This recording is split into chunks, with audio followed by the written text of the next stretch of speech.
Hello, നമ്മളിന്ന് ഉണ്ടാക്കാൻ പോകുന്നത് ബട്ടർ ചിക്കനാണ്. നല്ല രീതിയിൽ ചപ്പാത്തിയോടെ കഴിക്കാൻ പറ്റുന്ന ഒരു ഡിഷാണ് ബട്ടർ ചിക്കൻ. നിങ്ങൾക്കെല്ലാവർക്കും ട്രൈ ചെയ്യണം. നിങ്ങളുടെ ചാനൽ സബ്സ്ക്രൈബ് ചെയ്യാൻ മറക്കരുത്. കൂടുതൽ വീഡിയോകൾക്ക് വേണ്ടി ചാനൽ സബ്സ്ക്രൈബ് ചെയ്യുക. നിങ്ങളുടെ അഭിപ്രായങ്ങൾ കമൻറ്റ് ബോക്സിൽ പറയുക. നിങ്ങൾ തീർച്ചയായും വീട്ടിൽ ട്രൈ ചെയ്ത് നോക്കേണ്ടതാണ്. എനിക്ക് ഏറ്റവും എൻ്റെ ഫേവറേറ്റ് ഡിഷുകളിലൊന്നാണ് ബട്ടർ ചിക്കൻ. നിങ്ങൾ തീർച്ചയായും ട്രൈ ചെയ്യണം. ഹലോ, ആദ്യം പാൻ ചൂടാക്കുന്നത്. നമ്മൾ ഓൾ ദി ഇൻഗ്രീഡിയൻസ് ഞാൻ വഴിയെ പറയുന്നതാണ്. നമ്മൾ പാൻ ചൂടാക്കി കുറച്ച് ഓയിൽ ഒഴിക്കുക. അതിലേക്ക് നമ്മൾ ഒരു 2 കാർഡമം, ഒരു 2 ക്ലോവ്സ്, ഒരു സ്റ്റാർ അനൈസ്, ഒരു സിനമൺ സ്റ്റിക്ക്, കുറച്ച് ഫെണൽ സീഡ്, കുറച്ച് കുറച്ച് ഫെണലിൽ നിന്ന് പെരിഞ്ജീരകം, കുറച്ച് ചെറിയ ജീരകം, ഇത്രയും നമ്മൾ, പിന്നെ കുറച്ച് ബേ ലീഫ്, ഇതും കൂടി ഇട്ട് കൊടുക്കും. നമ്മൾ ബേ ലീഫ് ഞാൻ കുറച്ച് കഴിഞ്ഞിട്ട് എടുത്ത് കൊടുത്ത്, അപ്പോൾ ഇതിൻ്റെ അകത്ത് കുറച്ച് ബേ ലീഫ് ഇട്ട് കൊടുക്കുന്നു. എന്നിട്ട് നമ്മൾ ഒന്ന് ചെറുതായിട്ടൊന്ന് സ്പൈസസ് ഒന്ന് മൂപ്പിക്കുന്നു. അതിന് ശേഷം അതിലേക്ക് സ്പൈസ് ചെയ്ത ശേഷം ഇഞ്ചിയും വെളുത്തുള്ളി ഇട്ട് കൊടുക്കുന്നു. ഒരു ലേശം 1 സ്പൂൺ ഇഞ്ചി, 1 സ്പൂൺ വെളുത്തുള്ളിയുമാണ് ഞാൻ ഉപയോഗിച്ചത്. അതിലേക്ക് ഒരു ഹാഫ് അനിയനും കൂടി ഇട്ട് കൊടുത്തു. ഏകദേശം ഒരു 200 ഗ്രാംസ് അടുത്ത് അനിയൻ ഉണ്ടത്. അതിലേക്ക് 2 ചില്ലി ഇട്ട് കൊടുത്തു ഞാൻ. അതായത് 2 ചില്ലി വേണ്ടവർക്ക് ഇടാം, സ്പൈസി വേണ്ടാത്തവർക്ക് ചില്ലി ഇടേണ്ട ആവശ്യമില്ല. ഓൾറെഡി ഞാൻ ചില്ലി പൗഡർ പിന്നെ ഇടുന്നുണ്ട്. അപ്പം നമുക്ക് അതുകൊണ്ട് ആ സ്പൈസി കുറയ്ക്കാൻ വേണ്ടി ചില്ലി ഇടുന്ന നിർബന്ധമില്ല. നമുക്കൊന്ന് ഇളക്കി കൊടുക്കാം. നല്ലൊരു ഇളക്കി കൊടുത്തൊരു ഗോൾഡൻ ബ്രൗൺ ആകണം അനിയൻ. അതിലേക്ക് നമുക്ക് കുറച്ച് ബേ ലീഫ് കൂടി ഇട്ട് കൊടുക്കാം. ബേ ലീഫ് ഞാൻ പറഞ്ഞായിരുന്നു. നമുക്കൊന്നുകൂടി ഇളക്കി കൊടുക്കാം. അതിലേക്ക് നമുക്ക് കുറച്ച് സ്പൈസസ് ഇട്ട് കൊടുക്കാം. 1 സ്പൂൺ, ഹാഫ് ടീസ്പൂൺ സാമറി powder, 1 teaspoon chilli powder, 1 teaspoon coriander powder and 1 teaspoon cumin powder. And this all the stuff we have to add. ഇത് നമ്മൾ ആഡ് ചെയ്ത് ഓൾറെഡി. അത് നല്ല ഒന്ന് ഇളക്കി കൊടുക്കാം. നമുക്ക് ഒരു 3 ടീസ്പൂണ് മെതി സീഡ്സ് ഇട്ട് കൊടുക്കാം. മെതി ലീവ്സ് ഇട്ട് കൊടുക്കാം. മെതി ലീവ്സ് ഇട്ട് കൊടുക്കുമ്പം പ്രത്യേകം ശ്രദ്ധിക്കണം, ക്രഷ് ചെയ്യണം. ക്രഷ് ചെയ്തിട്ട് വേണമെങ്കിൽ അതിൻ്റെ ഒരു ഫ്ലേവർ ശരിക്കും കിട്ടും. നമുക്ക് ഏകദേശം ഒരു 200 ഗ്രാംസ് ടൊമാറ്റോസ് ഇതിലേക്ക് ഇട്ട് കൊടുക്കാം. ഏകദേശം ഗോൾഡൻ ബ്രൗൺ ആയി കഴിയുമ്പം 200 ഗ്രാം ടൊമാറ്റോ അതിലേക്ക് ഇട്ട് കൊടുക്കുക. എന്നിട്ട് ടൊമാറ്റോ നല്ലപോലെ കുക്കാകാൻ വേണ്ടി വെയിറ്റ് ചെയ്യുക. ടൊമാറ്റോ ഉപയോഗിക്കാം, ടൊമാറ്റോ പ്യൂരി ഉപയോഗിക്കാം. ഞാൻ ടൊമാറ്റോ പ്യൂരിയാണ് ഉപയോഗിച്ചത്. ടൊമാറ്റോ പ്യൂരി ഏകദേശം 200 ഗ്രാംസ് ഞാൻ ഉപയോഗിച്ചിട്ടുണ്ട്. നല്ലപോലെ ഒന്ന് ഇളക്കി കൊടുക്കുക.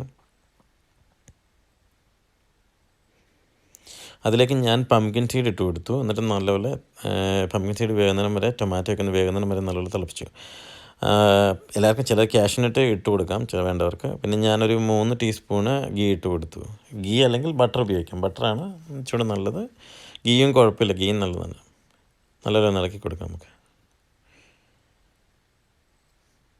ഒരു ലേശം വെള്ളം ഒഴിച്ച് കൊടുത്തു. എന്നിട്ട് നമുക്ക് മൂടി വെച്ച് വേവിക്കാം.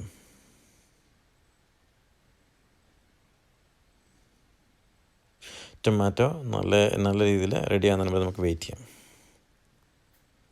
ബട്ടർ ചിക്കൻ സോസ് കുക്ക് ചെയ്യാൻ മാറ്റി വെച്ചു. നമുക്കൊരു പ്ലേറ്റിലേക്ക് കുറച്ച് ചില്ലി പൗഡർ, കുറച്ച് ടർമറിക് പൗഡർ, കുറച്ച് കൊറിയൻഡർ പൗഡർ, കുറച്ച് ക്യൂമിൻ പൗഡർ, അതിന് ലേശം ഗരം മസാല കൂടി ഇട്ട് കൊടുത്തിട്ട് നമുക്ക് കുറച്ച് തൈരും കൂടി ഇട്ട്, കുറച്ച് മെതി ലീവ്സ്, കുറച്ച് സോൾട്ട്, ഇതെല്ലാം കൂടി ഇട്ടിട്ട് നമുക്കൊന്ന് മിക്സ് ചെയ്തെടുക്കാം. ഇതാണ് നമുക്ക് ഇത് ഉപയോഗിക്കുന്നത്. നമ്മൾ ചിക്കൻ മാരിനേറ്റ് ചെയ്യാൻ വേണ്ടിയുള്ള മിക്സാണ് ഇത്. തന്തൂരി ചിക്കൻ്റെ ഈസി മാരിനേഷനാണ്. എൻ്റെ സ്റ്റൈലിലുള്ളൊരു മാരിനേഷനാണ്. ഞാൻ മസ്റ്റേർഡ് ഓയിലാണ് പൊതുവെ ഉപയോഗിക്കാറ്, പക്ഷേ നമ്മളൊരു കനോല ഓയിൽ ഉപയോഗിച്ചത്. എന്നിട്ട് ജസ്റ്റ് മാരിനേറ്റ് ചെയ്ത് ചിക്കൻ നമുക്ക് മാരിനേറ്റ് ചെയ്ത് വെക്കാം. ഒരു 1/2 hour ഫ്രിഡ്ജിൽ മാരിനേറ്റ് ചെയ്ത് വെക്കുന്നത് വളരെ ഹെൽപ്ഫുള്ളായിരിക്കും. ചിക്കനിൽ ആ സോൾട്ടും ആ ഫ്ലേവറും സ്പൈസസിൻ്റെ ഫ്ലേവറൊക്കെ ഒന്ന് പിടിച്ച് കഴിയുമ്പോഴത്തേക്കും ചിക്കന് നമ്മൾ ചിക്കൻ കഴിക്കുമ്പോൾ നല്ലൊരു ഫ്ലേവർ കിട്ടും.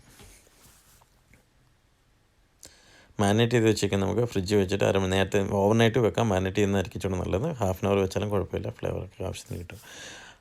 1/2 മണിക്കൂർ കഴിഞ്ഞ് ഞാനൊരു പാൻ ചൂടാക്കി. പാനിലേക്ക് നമുക്ക് ഓയിൽ ഒഴിച്ച് കൊടുത്തിട്ട് നമുക്ക് ഈ ചിക്കൻ നമുക്ക് വറുത്തെടുക്കാം.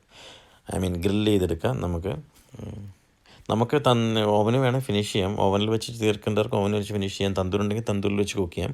ഞാനിപ്പം അതിൻ്റെ ഫെസിലിറ്റി കുറവായതുകൊണ്ട് ഞാനിവിടെ പാൻ ഉപയോഗിച്ചതേ ഉള്ളൂ. നമുക്ക് വിസിബിളായിട്ട് കാണാൻ പറ്റുമല്ലോ, അതുകൊണ്ടാണ് ഞാൻ പാൻ ഉപയോഗിച്ചത്. ചിക്കൻ നല്ലപോലെ കുക്കായി എന്നാൽ വരെ വെയിറ്റ് ചെയ്യുക. എന്നിട്ട് ചിക്കൻ നല്ലപോലെ കുക്കാക്കി എടുക്കുക.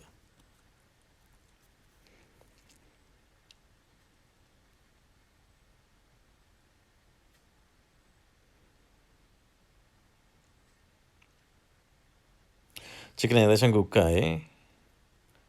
നമുക്കിനി നമ്മൾ കുക്ക് ചെയ്ത് റെഡിയായി വന്നിരുന്ന സോസ് ഉണ്ട്, അത് ഏകദേശം റെഡിയായി. അത് നമുക്കൊന്ന് പ്യൂരി ആക്കി എടുക്കാം. നല്ല സ്മൂത്തായിട്ടുള്ള പേസ്റ്റാക്കി ഞാൻ എടുക്കുവാണ്. അപ്പോൾ അതിലേക്ക് ഞാൻ നേരത്തെ പറഞ്ഞ പോലെ നല്ല എല്ലാ സ്പൈസും നല്ല കുക്കായി ബ്ലെൻഡായിട്ടുണ്ട്. നമുക്ക് നല്ലൊരു ബ്ലെൻഡായി വന്നത് മിക്സാണ് ഇപ്പോൾ താഴെ ഞാൻ ഫോട്ടോയിൽ കാണിച്ചിരിക്കുന്നത്, വീഡിയോയിൽ കാണിച്ചിരിക്കുന്നത്. അത് നല്ല അടിപൊളിയായിട്ട് സ്മൂത്തായിട്ട് വന്നിട്ടുണ്ട്. നമുക്ക് ലേശം വെള്ളം അതിലേക്ക് ഒഴിച്ച് കൊടുക്കാം. എന്നിട്ട് ഒന്നുകൂടെ ഇളക്കി കൊടുക്കാം. എന്നിട്ട് ലേശം മിൽക്കും കൂടെ ഞാൻ ഒഴിച്ച് കൊടുക്കും. ഏകദേശം ഒരു 50 ml മിൽക്കും 50 ml വാട്ടറും കൂടെ ഒഴിച്ച് കൊടുത്തു. അതിലേക്ക് ഒരു 2 സ്പൂണ് ബ്രൗൺ ഷുഗർ ഇട്ട് കൊടുത്തു. ഒരു ലൈറ്റ് സ്വീറ്റ്നെസ് കിട്ടാൻ വേണ്ടിയാണ് ഞാൻ ഇട്ട് കൊടുത്തത്. എന്നിട്ട് നമുക്ക് നല്ലതായിട്ട് ഇളക്കി കൊടുക്കാം. നമ്മുടെ ബട്ടർ ചിക്കൻ സോസ് റെഡിയാണ്. നമുക്ക് ചെയ്യേണ്ടത്, നമുക്ക് കുക്ക് ചെയ്ത് വെച്ച ചിക്കൻ ഇതിലേക്ക് ആഡ് ചെയ്ത് കൊടുക്കാം. അത് ആഡ് ചെയ്ത് നല്ല കുക്കായിട്ടുണ്ട്. അതിൻ്റെ അകത്തുള്ള സോസ് സഹിതം ഞാൻ ആഡ് ചെയ്യുന്നുണ്ട്. ചിക്കൻ്റെ വാട്ടറൊക്കെ ഇതിൻ്റെ അകത്തുണ്ട് ഗ്രില്ല് ചെയ്ത്. ആ ഫ്ലേവർ നമുക്ക് കളയേണ്ട ആവശ്യമില്ല. അതും കൂടെ എല്ലാം അതിലേക്ക് ആഡ് ചെയ്യാം. ഗ്രില്ല് ചെയ്ത് ചിക്കൻ്റെ ഫ്ലേവറൊക്കെ ഉണ്ട് അതിൻ്റെ അകത്ത്. നമുക്ക് ലേശം സോസ് ഇട്ട് മിക്സ് ചെയ്തിട്ട് ചിക്കൻ ഗ്രില്ല് ചെയ്ത് അതും കൂടെ അതിലേക്ക് വാഷ് ചെയ്തൊഴിക്കാം. അത് ആ ചിക്കൻ്റെ ആ ഫ്ലേവർ നല്ലൊരു ഫ്ലേവർ കൊടുക്കും. അപ്പം അത് ചെയ്യാൻ മറക്കരുത് നിങ്ങൾ. നല്ലപോലെ മിക്സ് ചെയ്തെടുക്കുക. അതിലേക്ക് ഒരു 2 പീസ് കൊറിയൻഡർ ലീവ്സ് എടുത്തിട്ട് നമുക്ക് ചോപ്പ് ചെയ്ത് അതിലേക്ക് ആഡ് ചെയ്യാം. കൊറിയൻഡർ നല്ലൊരു ഫ്ലേവർ കൊടുക്കും. കൊറിയൻഡർ ആഡ് ചെയ്യുന്നത് വളരെ നല്ലതാണ്. ബട്ടർ ചിക്കന് ഫിനിഷിങ് ഗാർണിഷായിട്ടും ഉപയോഗിക്കാം. ഒന്ന് മിക്സ് ചെയ്ത് കൊടുക്കുന്നത് വളരെ നല്ലതായിരിക്കും. നമ്മുടെ ബട്ടർ ചിക്കൻ ഏകദേശം റെഡി ആയിട്ടുണ്ട്. നമുക്കൊരു പ്ലേറ്റിലേക്ക് സെർവ് ചെയ്യാം. നിങ്ങൾ ഈ വീഡിയോ ഇഷ്ടപ്പെട്ടെങ്കിൽ സബ്സ്ക്രൈബ് ചെയ്യാൻ മറക്കരുത്. Thank you.